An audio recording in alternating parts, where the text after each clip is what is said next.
Verovatno za usisavanje vode ili nešto. Ne? Brana Stuborovni. Rovni se zove jezero.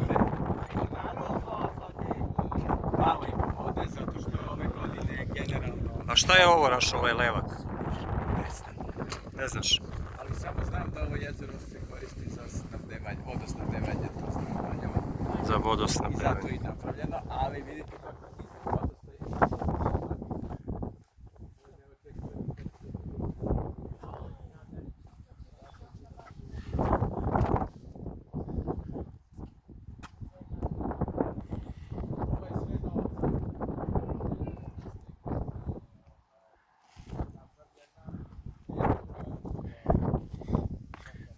Rašo, a gdje je ta Valjevska Gračanica što je potopljena?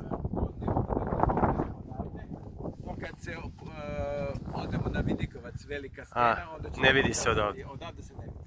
Zato što ovdje ima još ogroman deo jezera koji mi ne vidimo.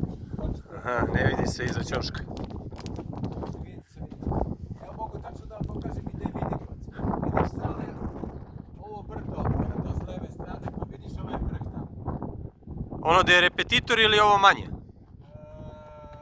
Ono dalje tamo, to je Vidikovac. Aha, ovdje je Vidikovac, tu ćemo da se popnemo kasnije.